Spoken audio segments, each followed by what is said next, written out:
वळूयात पुढल्या बातमीकडे। काँग्रेस नेत्या प्रियंका गांधी यांनी पंतप्रधान नरेंद्र मोदी यांना आव्हान दिलेलं आहे। पंतप्रधान नरेंद्र मोदींनी इंदिरा गांधींसारखं धैर्य दाखवावं असं आव्हान त्यांनी दिलेलं आहे।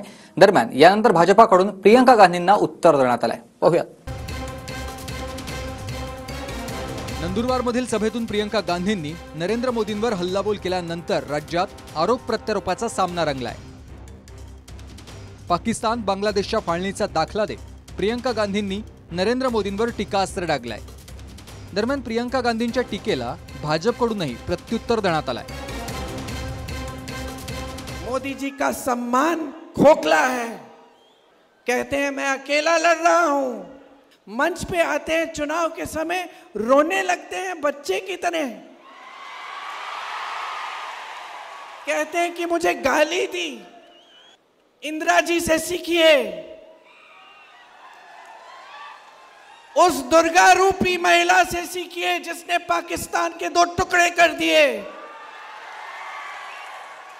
जनता के सामने आते हैं, प्रधानमंत्री पद है, कितने महान व्यक्तियों ने उस पद को संभाला और आज आप इस पद को संभालते हुए इस पद की गरिमा को ना देखते हुए इस पद का स्तर आपने गिरा दिया है।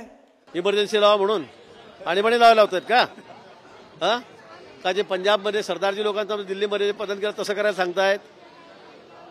मोदीजींच्या मागे मला वाटतं एवढा जगमान्य नेता आज पहिल्यांदा आपल्याला भेटलेला आहे।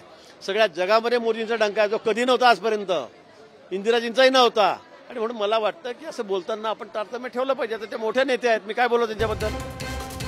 मोदी सरकार हे आदिवासींविरोधात असल्याचा आरोप प्रियंका गांधींनी नंदुरबारच्या सभेतून केलाय। तर काँग्रेसनं आदिवासी समाजासाठी काहीही केलं नसल्याचा पलटवार चंद्रशेखर बावनकुळेंनी केलाय। आपकी जमीनें बड़े बड़े उद्योगपतियों खरपतियों को देने का काम होता है।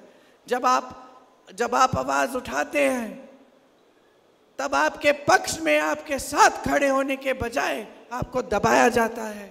आदिवासी समाजाला कधीही काँग्रेसनी आपलं समजलं नाही। मग बघा, तुम्ही 55 वर्ष सरकार चालवलं, का नाही वाटलं तुम्हाला की आदिवासी समाजातील कुठली तरी एका शिक्षक महिलेला देशाचा राष्ट्रपती व्हावं? हा काँग्रेसने का नाही केला? कुणी थांबवलं त्यांना? मी 1000 उदाहरण सांगू शकतो काँग्रेसने कसा आदिवासी अन्याय केला। प्रियंका गांधींच्या नंदुरबारमधील सभेला जनतेचा प्रचंड प्रतिसाद पाहायला मिळाला। त्यामुळे नंदुरबारमध्ये परिवर्तन होणार आणि महाविकास आघाडी जिंकणार असा विश्वास संजय राऊतांनी व्यक्त केलाय।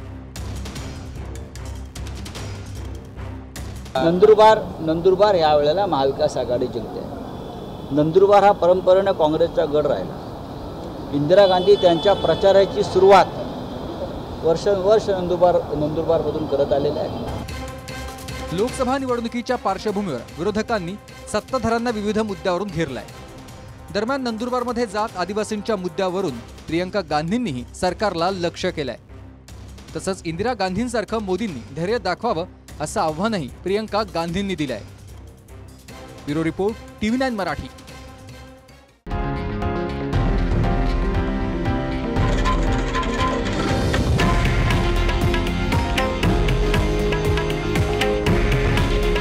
हे आहे देशातील नंबर 1 न्यूज नेटवर्क आणि आपण पाहत आहात TV9 मराठी।